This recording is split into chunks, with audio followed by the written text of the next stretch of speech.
came from a piece referred out from Jimmy Moore in his Living La Vida Low-Carb blog site.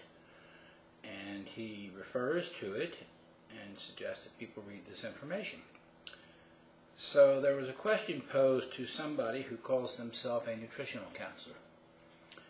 And the answer started out like this.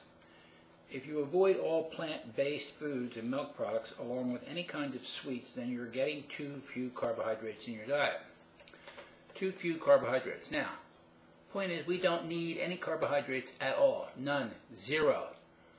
So this person's got it all wrong already from the get-go. And then the other arguments they make are completely flawed because she starts off so wrong. She states that carbohydrates are a source of glucose, which is true, which provides almost half the energy your body needs and is the preferred fuel for your central nervous system. Now, that's not true either. Your heart, for example, uses 95% of its energy from fat. Your brain can use up to 90% from ketone bodies. And glucose is one nasty substance because it forms glycated proteins. So you don't really want to be exposed to glucose and its associated release of insulin. So we're getting in all kinds of trouble here. And you're getting misinformed as to what you should be consuming for your daily diet, which is standard fare. In addition to being a prime energy source, carbohydrate-rich foods like whole grains, fruits, vegetables, beans, and milk also provide a variety of essential nutrients. Well, I'll give her that one. And fiber that contribute to good health. We know we have no need for fiber. There's no need for fiber at all. So that's been established. Then she mentions you really have to go out of your way to eat too few carbs. However, the popularity of low-carb diets has diminished the important role of carbohydrates in a balanced diet. Now, I argue against the concept of a balanced diet. Balanced diet is one that's high in essential fat, or animal fat, saturated fat, and somewhat moderately high in protein. Again, we don't need any carbohydrates at all.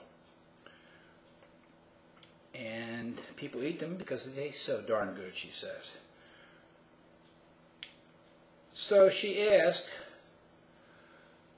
this nutritionist, Marianne Romano, registered dietitian and certified health coach, to share her thoughts on this topic. In her experience, she thinks the craving issue has a lot to do with the type of carbs and the release of insulin. Sugars and starches are the greatest stimulators of insulin.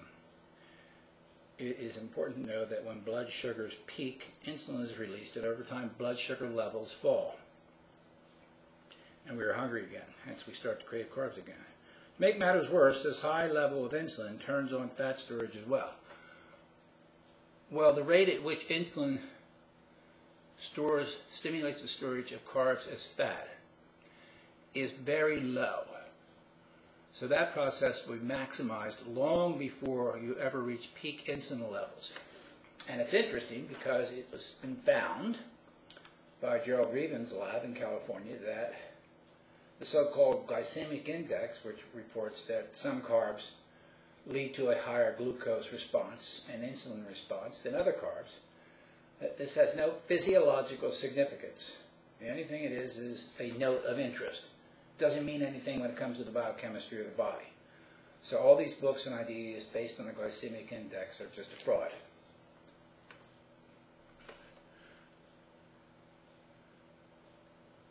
Okay, now, so should you cut your carb intake way down and live on bacon?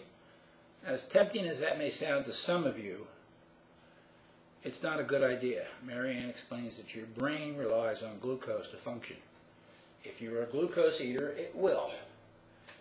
If you become a low carbohydrate consumer, it will function very, very nicely on ketone bodies. It's preferred source of fuel.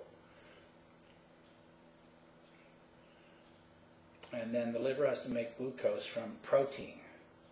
Well, we don't really need the glucose in the first place, so if it does make glucose from protein, so what? That's what it's designed to do. She states, however, that this isn't very efficient, and it's best to use protein for muscle maintenance and other critical cellular processes.